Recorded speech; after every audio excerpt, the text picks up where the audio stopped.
मैं मुख्यतः जो हमारा कार्यक्रम हुआ यहाँ गऊ का और प्रयागराज में गंगा का, अब उसका आगे का हिस्सा आपको बताऊंगी। लेकिन इसी बीच में एक घटना हुई जिससे मैं बहुत प्रभावित हुई, तो पहले मैं वहाँ से प्रारंभ करूँ। धीरेन्द्र कृष्ण शास्त्री बाबा बागेश्वर की पदयात्रा हुई। उस पदयात्रा में उन्होंने हिंदुत्व की एकता और हिंदू राष्ट्र की बात कही। मुझे बहुत खुशी है कि बुंदेलखंड से ही ऐसी विभूतियाँ निकलती हैं जो कुछ कीर्तिमान बनाती हैं, जैसे कैंसर हॉस्पिटल की उनकी निर्माण की आस्था। दूसरा, एक सहज और सरल भाव से बहुत छोटी उम्र में उठा हुआ एक बालक आज लाखों की भीड़ को इकट्ठा करने की सामर्थ्य रखता है और वो एकात्मता की बात करता है और साधु के वेश में है और साधु भी है। तो एक बहुत बड़ी बात है जो बाबा बागेश्वर ने उठाई है। उनने कहा है हिंदू समाज की एकता हो और साथ में कहा है भारत हिंदू राष्ट्र हो। इसी बीच में एक बयान आया हमारे संघ के एक अति महत्वपूर्ण पदाधिकारी का कि दुनिया की 6% संपत्ति बाकी लोगों के पास है और 94% संपत्ति सिर्फ 6% लोगों के पास है, और बाकी जो संपत्ति है वो 94% लोगों के पास है। मतलब इतनी असमानता है, पूरी दुनिया की बात की उन्होंने। एक क्वेश्चन और रखो। तो मुझे लगा कि ये दोनों बातें कहीं मेल खाती हैं। एक तो भारत को हिंदू राष्ट्र नहीं बनाना है क्योंकि भारत हिंदू राष्ट्र है और ये सनातन काल से अन्य नामों से है। आर्य नाम था, वैदिक नाम था, फिर कालांतर में नाम बदलते गए सभ्यताओं के, लेकिन भारत हिंदू राष्ट्र है। इसको स्वीकार करना है, इसका साक्षात्कार करना है सबको। इसको स्वीकृति मतलब अपने आत्मा में सबको स्वीकार करना है कि हिंदू राष्ट्र है, और हिंदू राष्ट्र है इसलिए सेकुलर है। जब ये हिंदू राष्ट्र नहीं होगा तो सेकुलर नहीं होगा। जहाँ भी हिंदू अल्पसंख्यक हो गया है वहाँ हिंदुस्तान में ही हमें ऐसे राज्य देखने को मिले हैं तो वो संकट में आ गया। इसका मतलब कि इसका हिंदू होना ही, इस देश का हिंदू राष्ट्र होना ही इसका सेकुलर होने की गारंटी है, सेकुलर बने रहने की। सेकुलर इस सेंस में कि सर्वधर्म संभाव, क्योंकि हिंदुओं की प्रकृति है कि एक देव, एक पंथ, एक पूजा विधि और एक इष्ट से नहीं जुड़ना। ये पहले से रही है, जब इस्लाम नहीं था तब भी, जब बौद्ध और जैन धर्म नहीं था तब भी, जब ईसाई धर्म नहीं था तब भी। स्वयं हिंदुओं में करोड़ों देवी देवताओं को पूजने की प्रकृति रही है, स्वभाव रहा है।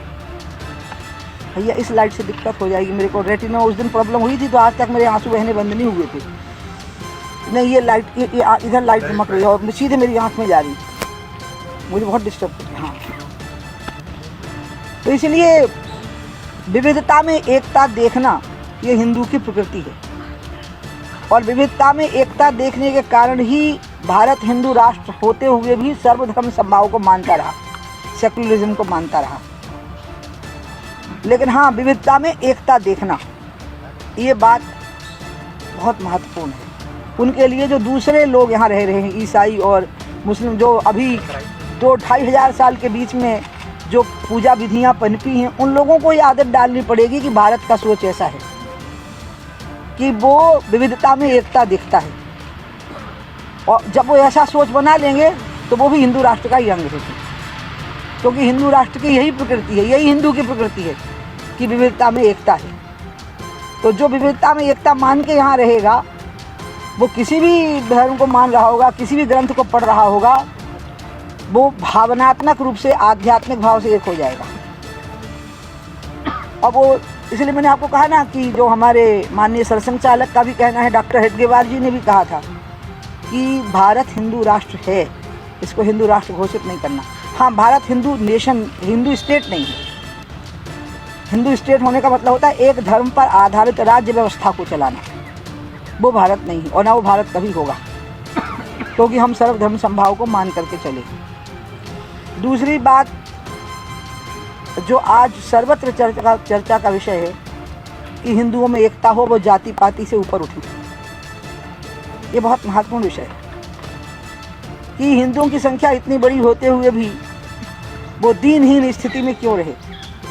उन्हें अयोध्या, मथुरा, काशी के लिए अदालत की शरण लेनी पड़ी या आंदोलन क्यों करने पड़े। अपने ही देश में बहुसंख्यक होते हुए भी अपने धर्म स्थानों के प्रति बलिदान क्यों देने पड़े। इसका कारण है जातियों में विभाजन। जातियों में जो विभाजन है उसको एक करने का रास्ता क्या है? मुझे लगता है कि धर्म कभी भी जातीय एकता का आधार नहीं बनता। आप अगर हम उदाहरण देखें अभी का, पाकिस्तान और बांग्लादेश अलग हो गए जबकि दोनों एक ही धर्म को मानते थे। बांग्लादेशी भी इस्लाम को मानते हैं और पाकिस्तान के लोग भी इस्लाम को मानते हैं, तो अलग क्यों हो गए। कनाडा भी अंग्रेज़ी बोलता है, अमेरिका भी अंग्रेज़ी बोलता है, फिर अलग क्यों हो गए। इसका मतलब एकता का आधार कुछ और होता है। एकता का आधार होता है आर्थिक समानता। जो आरक्षण है उसका मूल भी यही है कि आर्थिक समानता रहेगी तो समाज के मन से शासक का भाव उनके मन से निकलेगा जो अधिक धनी हैं, और शोषित होने का भाव उनके मन से निकलेगा जो अर्थाभाव से पीड़ित हैं। इसलिए हिंदू समाज में एकता लाने के लिए ज़रूरी है कि रोटी की समानता हो। और रोटी का मतलब है 3 चीज़ें: सत्ता, शासन और प्रशासन।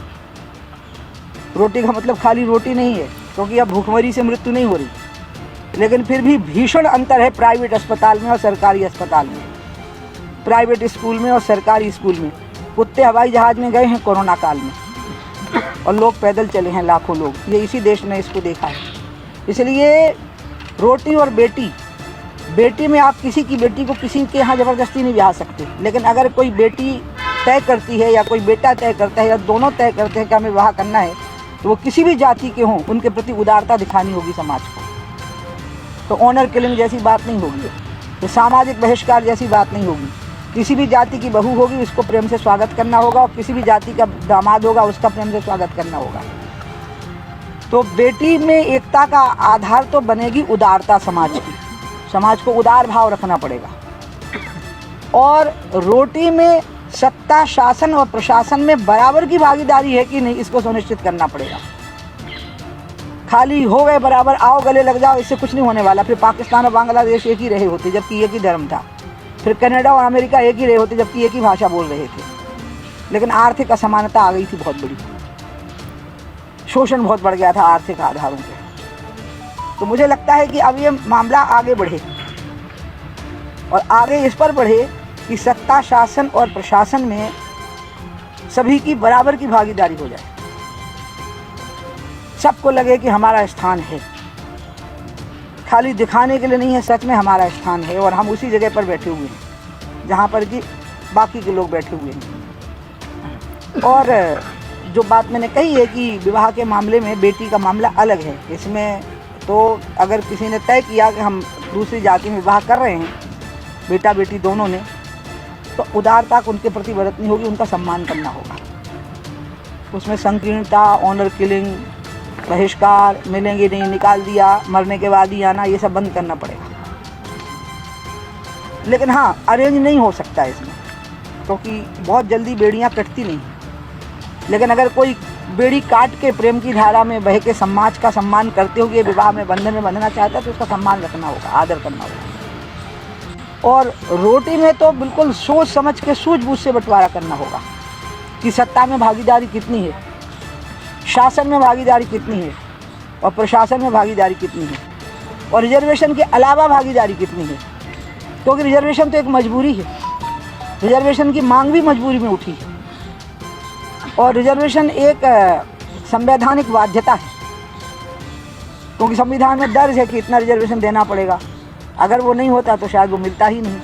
इसलिए अब पूरे हिंदुस्तान में एक हिलोर उठनी चाहिए। अगर हमें समाज में एकात्मता चाहिए और हमें खास करके जातियों में विभाजित हिंदू समाज में एकात्मता चाहिए, तो सत्ता में, शासन में, प्रशासन में बराबर की भागीदारी सुनिश्चित करनी होगी। और वो पदों के आधार पर नहीं होगी, वो पदों के वजन के आधार पर होगी कि पदों का वजन क्या है। उनमें ताकत कितनी है उन पदों में। हमारे मंत्रिमंडल में इतने लोग फला जाति के हैं, इससे कुछ नहीं होगा। नहीं, पोर्टफोलियो किसके पास है, इससे होगा। निर्णय करने की ताकत जहाँ है, वो ताकत किसकी कलम में है, इस पे होगा। तो इसलिए एक बहुत अच्छी बात ही हुई है।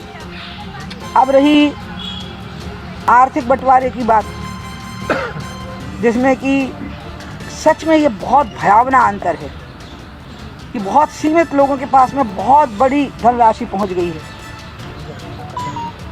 और असीमित संख्या में लोग ऐसे हैं जो रोजगार के लिए संघर्ष कर रहे हैं। इस मामले को आगे बढ़ाने के लिए मेरी अपनी नज़र में मोदी जी से बेहतर कोई प्रधानमंत्री नहीं हो सकता। उनने पिछड़े जिलों की सूची अलग बनाई थी। उस पिछड़े जिलों में आर्थिक रूप से पिछड़े लोगों की सूची अलग बनाई थी। उसमें जातिगत आधारों को बिल्कुल और ना सांप्रदायिक आधारों को ध्यान में रखा गया था, उनकी आर्थिक स्थितियों को ध्यान में रखा गया था और वो किसी तरह से अपने पांव पर खड़े हो सकें, इसको ध्यान में रखा गया था। इसलिए मैं चाहूँगी कि बाबा बागेश्वर ने एक बहुत अच्छी बात उठा दी है। मेरे लिए तो वो छोटे भाई हैं, पुत्रवत, वो मेरा बहुत सम्मान करते हैं, लेकिन अब आगे बात जानी है और राजनीतिक मंच पर जानी है, सामाजिक मंच पर जानी है, विचारकों के मंच पर जानी है कि एकता क्या चीज़ है। क्या धर्म के आधार पर एकता हो सकती है? तो बांग्लादेश और पाकिस्तान एक क्यों नहीं रहे थे? क्या भाषा के आधार पर एक हो सकती है, एकता हो सकती है? तो कनाडा और अमेरिका एक क्यों नहीं रही? तो एकता का आधार क्या है? वो है आज के ज़माने में सबसे पहले मनुष्य को, इसके साथ मैं अपना कथन समाप्त भी कर दूँगी। मनुष्य 5 कोशों से बना है। पहला जो कोश है वो अन्नमय कोश है, शरीर है, धरातल यही है। शरीर की मांग है रोटी की, रोजगार की और एक अच्छी जिंदगी की। इसमें समानता आएगी ना, तब वो आत्मा व परमात्मा की बातें हो पाएंगी, एकता की। ये पहले दैहिक सुविधाओं की समानता, उसका सम्मान, उसका उच्च स्थान, ये जब हम सुनिश्चित करेंगे, और ये बहुत बड़ी व्यापक बात है जो अब उठनी चाहिए। और अगर ये नहीं उठती है तो फिर हम ऐसी ही बातें करके रह जाएंगे, तो बात आगे बढ़ेगी नहीं। बाकी मुझे बड़े चैलेंजेस लगते ही नहीं हैं।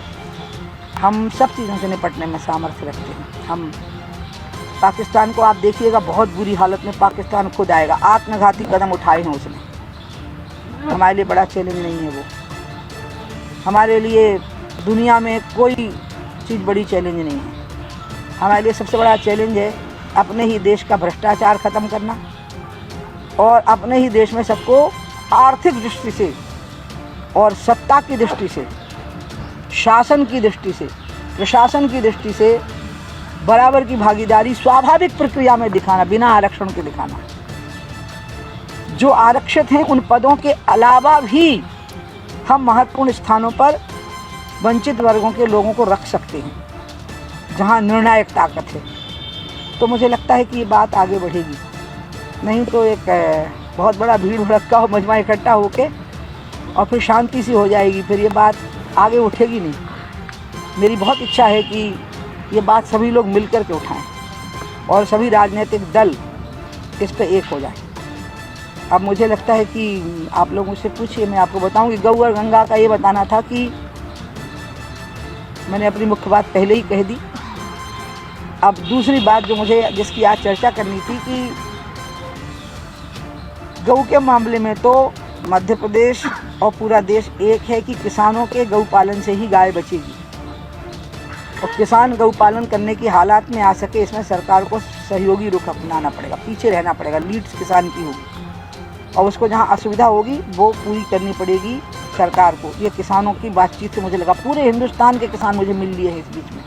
अब तो हालत ये हो गई है कि मैं अभी जा रही थी रास्ते में, ऐसे ही मेरे मन में आया चलो बाहर से कुछ खा के आते हैं सड़क से, तो मुझे 2-3 लोग खड़े थे बस स्टॉप के पास, मुझे देख के चल रहा है गौ माता की जय। मतलब उनको लगने लगा है कि ये काम बहुत महत्वपूर्ण है समाज की दृष्टि से।